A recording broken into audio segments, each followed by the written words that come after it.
Hey guys, come on in, come on in. We have breaking news in the Lilly and Jack case. Today we're going to be talking about the RCMP. Why are they so suspicious of stepfather Daniel Martell? There are some inconsistencies between Malehya and Daniel Martell's account. And the only reason we know they're suspicious of Daniel Martell is because he told us, right? He told us that they had questioned him when they came out with the dog handlers. And now we're going to talk about Durwood's claim. Is this just someone in the family trying to insert himself into the case? Or is there something more sinister going on with this particular person? This video is for adults only. Viewer discretion is advised. Everyone is innocent until proven guilty. And this video is for educational purposes only, and everything I'm sharing with you is my opinion only. So come on in, tell me where you're from. You can tell me what city, what state, what country, whatever you feel comfortable sharing. And if you haven't subscribed, by subscribing and sharing and giving this a thumbs up, it lets the YouTube algorithm, it helps me out with the algorithm. It lets them know that I am bringing you guys credibly sourced information. So today we're going to be talking about why the RCMP would be so suspicious of Daniel Martell. And then we're going to talk about inconsistencies and a new witness in this case, and inconsistencies between what Malehya is claiming happened and what Daniel Martell claimed happened. And then we're going to look at some comments and claims that were made by Durwood. Is he really just a harmless person trying to insert himself in the case, or is there something more sinister going on here? So let's begin with, we're now learning that there was more than one witness that heard a vehicle coming and going from the Daniel Martell and his mother Janie's property that he was living at with Malehya Brooks-Murray, who is the mother of Lilly and Jack. So this was in the hours leading up to when Lilly and Jack were reported missing. So Malehya reported Lilly and Jack. Lilly is 6 years old and Jack is 4 years old. They were reported missing around 10 a.m. on May the 2nd, so almost 6 months ago now. And they were reported missing from Lansdowne Station in Nova Scotia, a rural community in the province's northeast. Now, Malehya told police that she believed that the two children had wandered away from the house, but the RCMP agreed to release new information to the Canadian press and other media outlets ahead of a scheduled court hearing to review whether the information could be made public. So they are shedding light on a mystery that has gotten attention across not only Canada, but internationally, ever since Lilly and Jack were reported missing. So this information appears in documents that the RCMP filed in court earlier this year to obtain search warrants for phone records, banking information, and a video. That is, we're going to talk about more. So put a pin in that for a second. So the documents say that the last time that Lilly and Jack were seen outside of their home was on May 1st, and they were captured on video surveillance at a local Dollarama. So for those of you in the United States, it's like the general dollar store type of thing. And so they were with their mother, Malehya, and their stepfather. In August, the RCMP released redacted versions of these documents, including other revelations of their investigation, including a timeline of what happened when Lilly and Jack disappeared, details of the early days of the police investigation. And on Friday, the Canadian press was able to obtain new copies of the documents with fewer redactions. So this is where things get really interesting. Included among the newly released information are summaries of police conversations with two residents. We knew there was one. We didn't know that there were two residents who lived nearby, and they both heard a vehicle shortly before Lilly and Jack were reported missing. So we knew from Daniel and from press release that there was one, but now we know who they are and we know that there are two. So the documents say that one of the residents was Brad Wong. Now, Brad told police on May 9th in the early hours of May 2nd. So in the night, overnight, from in the wee hours of May 2nd, he heard a loud vehicle coming and going from Daniel Martell's house on Gairloch Road. So very specific. He's saying it was Daniel Martell's property in Gerlach Road. Brad told the police that his house is in an elevated position from the Martell's home and that he could see, so not only heard, but he could see a vehicle and its lights over the treetops at night. So he not only heard the car coming in, or vehicle or ATV vehicle, we don't know what he heard, but he saw the lights, plural. This is according to police documents. Now, he is saying not only did he hear a vehicle coming and going, but he also saw lights over the tree top. So this reinforces the fact that it was, this was some type of vehicle. Now, I don't know if this was an ATV. I don't know if this was a car, but some type of a vehicle was making multiple trips back and forth from the Martell property in the wee hours before Jack and Lilly were reported missing. So Brad also said that there's another witness too. We're going to talk about him in a second, but Brad also said that the vehicle left the Martell address 3 to 4 times after midnight and into the early or morning hours, according to the documents.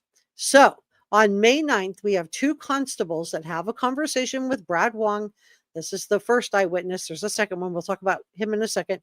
And he heard this loud vehicle. He explained that his residence was in an elevated position, so he could actually see the vehicle lights. I don't know if these are headlights, tail lights. I don't know what he saw, but he said that the vehicle left 3 to 4 times, and he said it remained in earshot the entire time. So why in the world would somebody, and we're going to go through what Malehya and Daniel told police, why in the world is somebody going back and forth from the Martell property in the middle of the night? And Brad is not the only person who said this. There's a second witness. His name is Justin Smith. So we have Brad Wong, and now we have second witness number 2, Justin Smith. So Justin Smith is also a nearby resident. And the RCMP said that Justin Smith told them on May 17th that he had spoken to Brad Wong about the vehicle and that he also heard it in the early morning hours of May 2nd. So this is the second person that heard a vehicle coming and going from the Martell property in the early hours leading up to the reported disappearance of Jack Lilly, which happened around 10 a.m. So this is putting the timeline into question, in my opinion. Now, people say that Justin Smith told them that the vehicle was on Highway 289, that it turned around by the railroad tracks near the area of Gerlach Road and Lansdowne Station Road.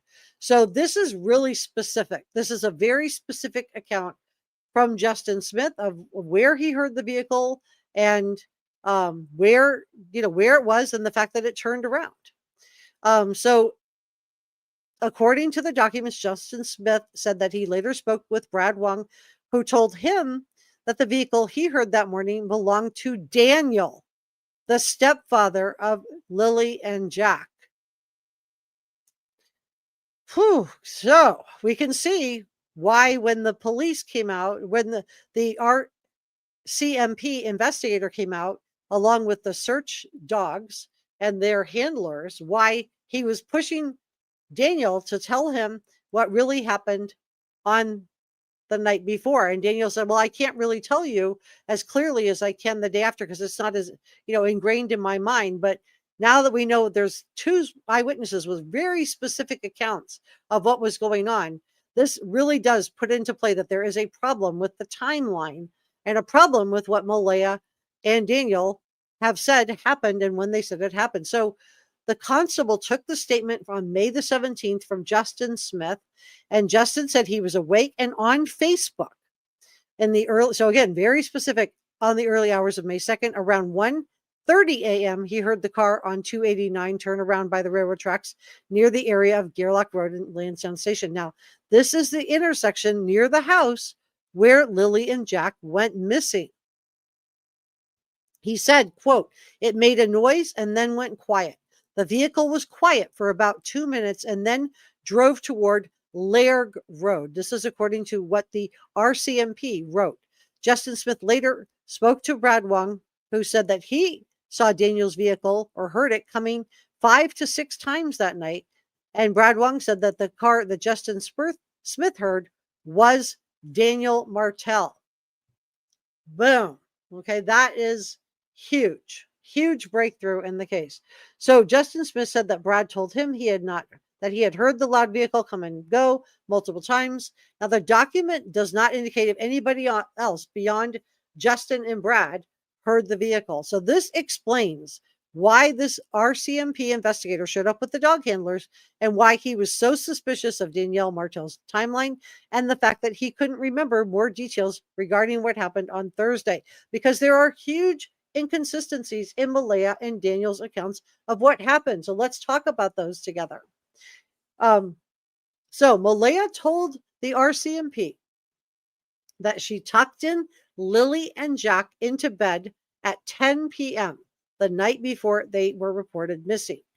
Daniel Martell told police, quote, he thought he went to bed fairly early and didn't wake up until it was light the next morning. This is according to the RCMP documents. So Daniel's alibi is that he was asleep. In an interview, Daniel also said that he claims that he was driving back and forth late at night, that this is complete and utter nonsense. So he is denying this. So he is insisting to police that he went to bed fairly early and didn't wake up until there was light the next morning. However, documents say that Malehya told the police, so this was early on, that she put Lilly and Jack to bed first, and then she put the 1-year-old Meadow, who's their daughter, the daughter that she shares with Daniel, and then she went to bed herself at 9 p.m. So she never saw Daniel go to bed. She said that Daniel Martell stayed up and told her he was going to clean the house for her, but it wasn't clean when she got up. So she said, quote, she doesn't know what he did. So if she knew that morning that he was up and she heard him telling police that he went to bed at 9 and she knew he was up when she went to bed at 10, she put after 10, right? Because she put Lilly and Jack down and then Meadow down and then she went to bed and Daniel's still awake. Who's driving the car? Daniel is denying driving the vehicle. He said, quote, my vehicle never moved out of the yard that night. It never moved out of the yard the following day. This is what he told the Canadian press over the phone. Oh, wait, it gets worse. So according to the CBC, in a phone interview on Friday, Daniel Martell said that no one from the family left the property that night and they did not have any visitors. Okay, so either these two neighbors are both lying, that Brad and Justin are both lying, or we have a lie about the timeline. Daniel said the RCMP never asked him about the vehicle coming and going. Okay, so there's where we could probably use another polygraph test, right? If he was never asked about vehicles coming and going, that would be a good thing to polygraph. Although I have to say polygraph just measures stress response. And if you're sociopathic, maybe you don't have a stress response. I'm not saying Daniel's a sociopath. I just want to make that clear. I'm just saying, maybe it will help, maybe it won't. But if the RCMP never asked Daniel about a vehicle coming and going, then Daniel was never polygraphed about the vehicle. And so was Malehya polygraphed about the vehicle? Because somebody was driving the vehicle. I don't believe that Justin and Brad just made this all up. But he added, and at the timeline, so he's throwing this at Malehya. He said the vehicle that the family used belonged to Malehya, and it was not a loud vehicle by any stretch of the imagination. But we know there was some type of an ATV vehicle on the property, and Daniel would have had access to Malehya's vehicle. So who was driving the car that night? Daniel, who was coming and going from the Martell property?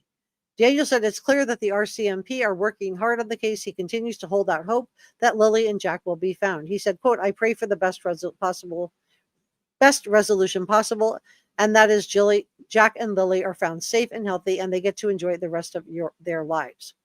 Now, the RCMP said in documents that they had conducted at least a half a dozen polygraphs during their investigation, and the first two were on May 12th with Daniel and Malehya. Now, Daniel Martell's polygraph indicated that he was truthful, as did the polygraph for Malehya. But somebody has to be lying. I'm not saying who, but it's either both witnesses, Justin and Brad, or it's Daniel or it's Malehya, but somebody's not being honest here.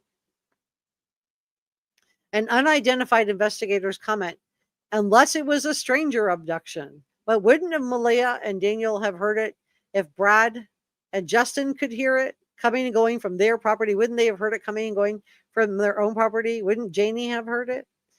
An unidentified investigator's comment included at the end of the section of a document on the results of both polygraphs says, at this point, quote, at this point in the investigation, Jack and Lilly's disappearance is not believed to be criminal in nature.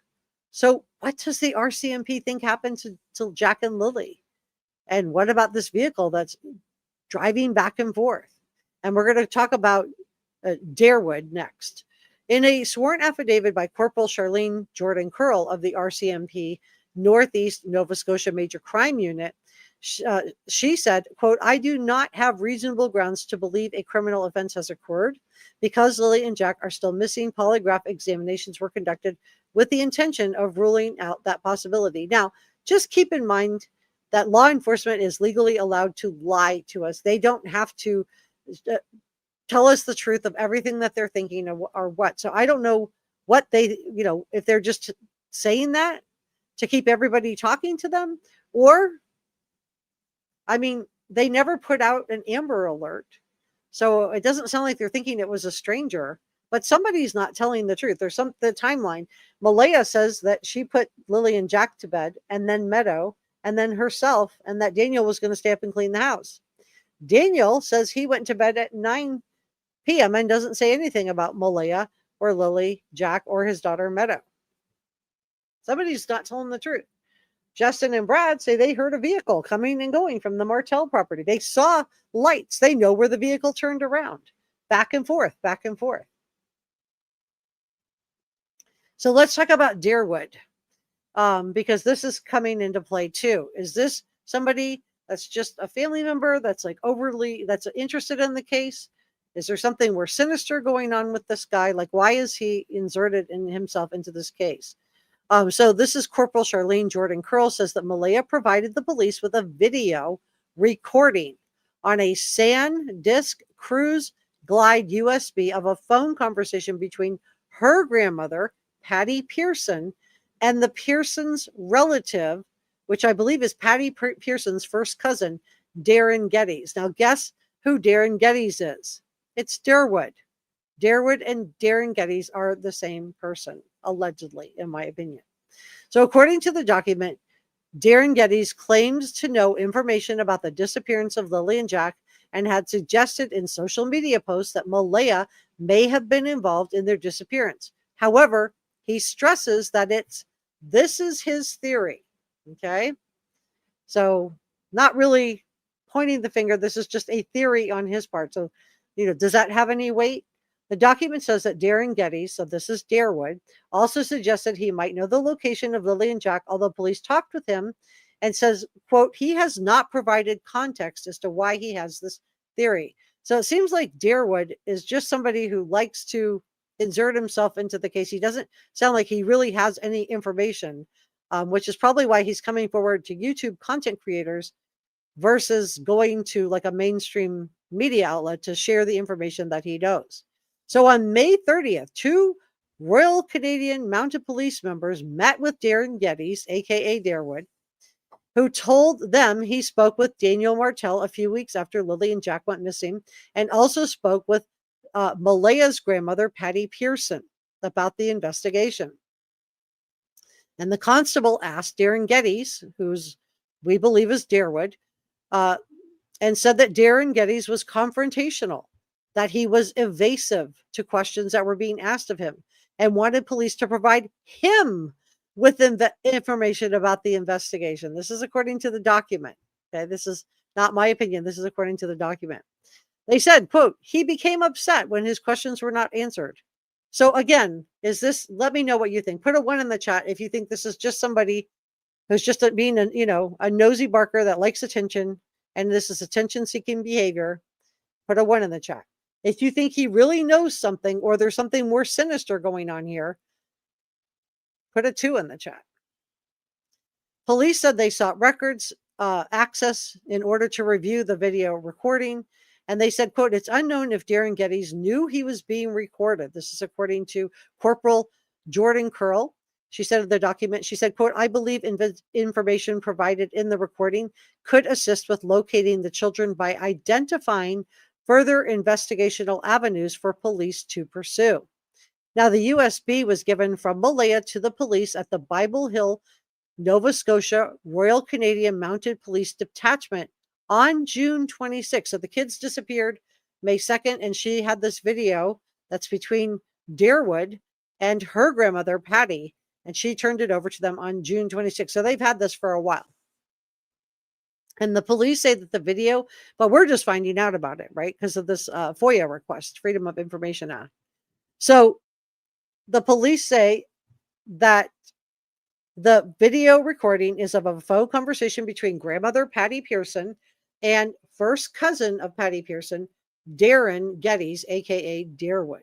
Now, the conversation between Darren and grandmother Patty was recorded on the night of June 21st. So it's not clear if Darren knew he was being recorded, but it's not clear if the and why would grandmother Patty Pearson record him? Is there something more to the story that we just don't have yet? But CBC News did interview him on July 4th, and he shared similar theories, but only theories, and none of the information that he shared could be verified. So is Darren Geddes, are they the same person? And does he actually have credible information? What do you guys think? Are you watching closely? So we're going to talk more about Patty Pearson, but let's just see what you guys let's see what you guys do think. Michael put 1. Ooh. And Jazz put 1. Rianne has 1. Texas Life Julie. Thank you for modding Michael and Jazz and Texas Life Julie and Dee Dee. Yeah, Mama says, I'm so, why are these witnesses coming out now? Or is this public? No, we're just finding out now. We're just finding out now. They gave this information early on. We're just finding this out because of the Freedom of Information request that was put in. So yeah, that's a great question. Thanks for asking that. So just want to be really clear. This is not information that they're just coming forward today with this. They came forward with this to law enforcement a good long while ago. And we're just finding out. Chrisanne put a 2. Dee Dee, thank you so much for modding, put 2. Susan, thank you for modding. Very beginning, all the driving back and forth that Daniel mentioned right away. So early in the day, like something was, sinister with that, in my opinion. Yeah, he does talk about driving all over looking for Lilly and Jack, right? But according to Malehya, and maybe this is why Malehya left that meeting so abruptly, if he said that he went to sleep at 9 and she knew that said he was going to stay up and clean the house, if that's true, and she knows he's not telling the truth, that would probably make her very, very suspicious. So yeah, great point, Susan. Francie, I'm not saying Daniel did anything. I'm just sharing all the information. We have more to go through. Francie put a 1, Susan put a 2, Nicole put a 2. So it sounds like, thank you for modding today, Susan. Thank you for modding today, Red Cloud. Thank you for modding today, Lori. Polar put a 2. Raulu says, thank you so much, and Jazz, so much for 1 month ago membership you gave me some time ago. I found out about it after the live. That was nice of her. Welcome. I'm glad you're here with me today. And Enja says, you are welcome. We have a members live after this. And Polar says, Janie knew allegedly that Daniel used rugs with a D. Yeah. Thank you for the thumbs up. Rianne says, I got goosebumps when you mentioned those names, grandmother and Deerwood. Yeah, let's go through that together. Raulu says 1. K Bling, thank you for modding today, says 1. Or 2, I beg your pardon, 2. All right, so let's go through that. And Polish says, Daniel allegedly makes and uses and sells rugs. Yeah, I heard that every single kind you can imagine. That was my first initial take on him, too. And then I don't know, when he passed the lie detector, I thought, well, maybe everything's okay. But let's go through more about this video recording. So this video recording reportedly captures grandmother, this is Malehya's grandmother, Patty Pearson, holding her home phone on speaker. So she's holding it, like this on speaker, so that her conversation with Darren could be heard, although police do not specifically discuss the details of the conversation. Now, the Royal Canadian Mounted Police also say that they had previously met with Darren Geddes on May 30th. And when he told them that he wanted them to provide him with information, of course, he's running to talk about it on YouTube. He's of course they're not going to provide him with any information. When they said no, you're going to provide us with information, I guess he became somewhat confrontational and evasive when asked any questions. So he just wanted them to tell him what they knew. And this makes me wonder, why is he inserting himself in this case? Why is he inserting himself in this case? So meanwhile, police say that Darwood went on a YouTube channel, I'm not going to say which one, related to the disappearance of Lilly and Jack. So if Darwood really had credible information, why not go to a credible news outlet like the CBC and go on camera? Why is he trying to get on YouTube channels? Again, is this just somebody harmless inserting themselves into the case? Or is this somebody that's actively trying to find out what everybody else knows and trying to steer the investigation? Because I think if he had credible information, he would go to a credible news outlet and he would provide it to law enforcement. Yet in this information from the Royal Canadian Mounted Police, he doesn't want to say anything. So the interview was with a person identified as Darwood O'Grady, whom police believe, so this isn't me believing this, is a pseudonym for a male believed to be Malehya's grandmother's cousin and is potentially Darren Geddes. So Darwood, it sounds like the Royal Canadian Mounted Police believe that this is Darren Geddes, that his real name is Darren Geddes. His real name is not Darwood. Because during the interview, the person identified as Darwood O'Grady made it clear that what he was saying, quote, could be wrong, could be speculation. Police say that Malehya later told them that Darren Geddes uses the name Darwood O'Grady on social media. So boom, there it is. Okay, Darren Geddes is Darwood O'Grady. So why is he inserting himself into the case? Why is he trying to find out what police know? Is it just to get more credibility so he can get himself on camera on another YouTube show? Or is this something more sinister? The documents also reveal that Malehya provided a statement to police saying she uses a smartphone messaging app called Text Plus. And she used the smartphone messaging app Text Plus to call her mother and her grandmother after Lilly and Jack disappeared. And that she used this because it allowed her to make phone calls using a wireless internet service. However, police say that Malehya told them that she later deleted the software because she didn't need it anymore. Didn't she think that maybe they would want to dump her phone? Maybe.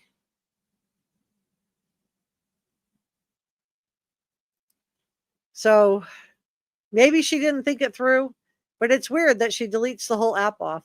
So specifically, her records between May 1st and 2nd, the documents revealed they did receive results from this request, but other details were redacted. So police say that Malehya said that she deleted this Text Plus software. She said she didn't need it anymore. They said they requested that Malehya's records from Text Plus, specifically her records from May 1st and May 2nd, and the documents reveal that they did get the results from this request, but we don't know any more than that because all the other details about these 2 days are redacted. So they were able to get it. Malehya, when reached by the Canadian press by phone on Friday, declined to provide a comment. She is not commenting to anybody. The spokesperson with the Nova Scotia Royal Canadian Mounted Police said that police, quote, initially sought to seal these ITOs in full, which is a standard practice in sensitive investigation where the release of information could compromise the integrity or future integrity of the investigation. but portions of these redactions have been removed following the legal challenges brought on by media organizations. So the CBC, all the media outlets want access to it. So, quote, the remaining redactions reflect ongoing concerns related to the privacy and continued protection of the investigative process. So I cited my sources here. Besides the Albertan, I also cited the CBC as another source on this. If you want to go through the articles and read them for yourself, you absolutely can. But I do think that it is very telling, very, very telling that, that we have this person inserting themselves into the case. I think that's suspicious. I'm suspicious. I want to know, why are you trying to come into this case, Darwood? Is there something going on here that, that we need to know about? Let me pull this up.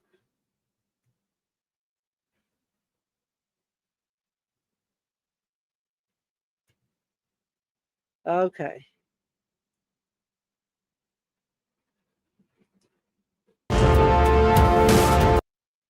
Whoa, that's really loud. Okay. I can't put up the pictures, but I'll put the picture of the property up. So what do you guys think? Let's see where you guys are at on this.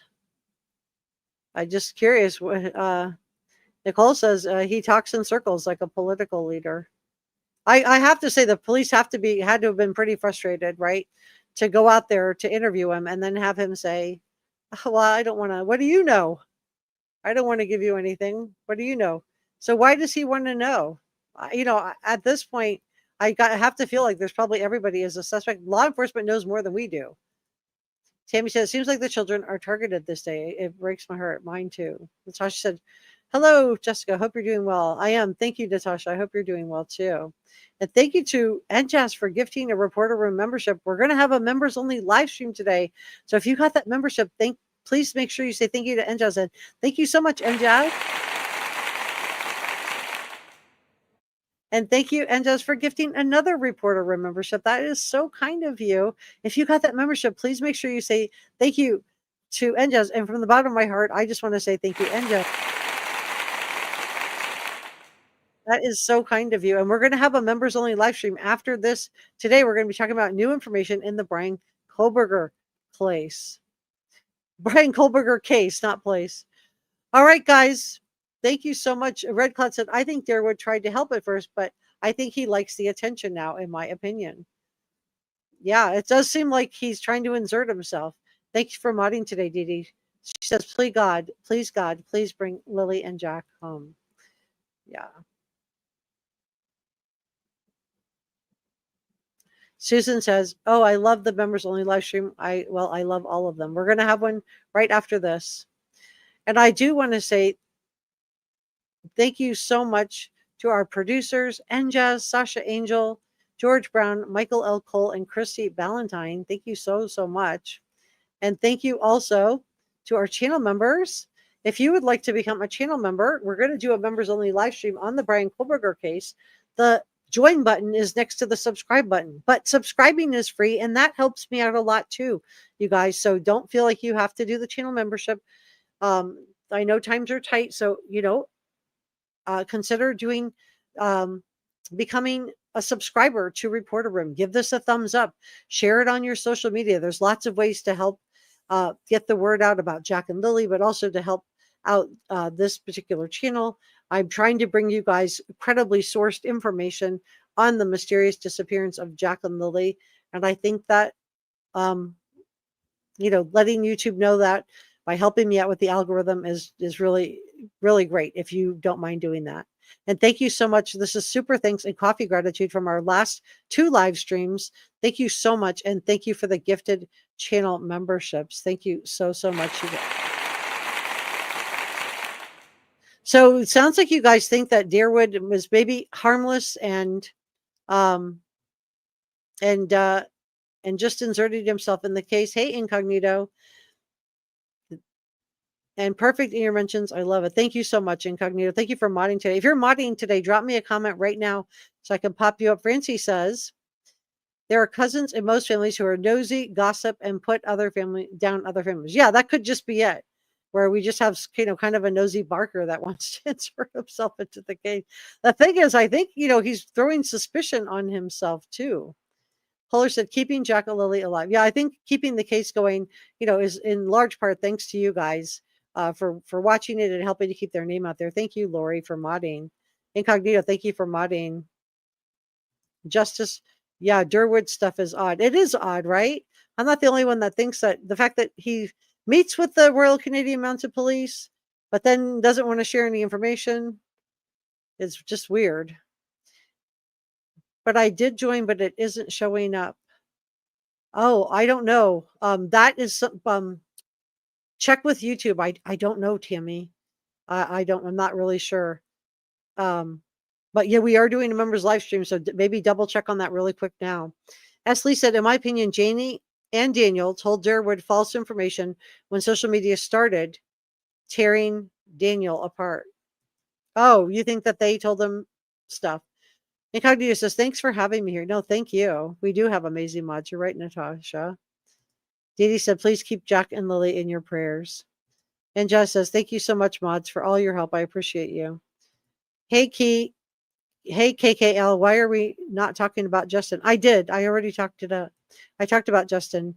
You could back the chat up if you missed it. I talked about Justin and Brad. Red Cloud, thank you for modding. Cambly, thank you for modding. The answers are with the brother. You think it's with Daniel's brother? Very interesting. I don't know. I haven't seen his name come up in any of the information. Yamama says that Darewood dude calls in on YouTube channels talking about the case. Yeah, I'm just wondering, what's that about? Justice says it bothers her that Malehya isn't speaking out. As long as she's communicating and being cooperative with police, maybe they're telling her not to. Rianne says, why would anyone insert themselves into cases? They do, though. They all in every case we see people do that. They just want attention. Hey, Casey, I'm having trouble with supercharge. I don't know what that means. I'm sorry. Kay says, why aren't others talking about Justin? We did talk about Justin. We talked about him. Back the chat up. We already went through all of that.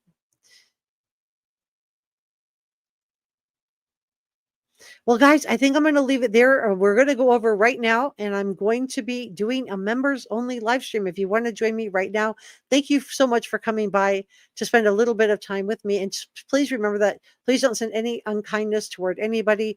Everybody's innocent until proven guilty, and no one has been charged in the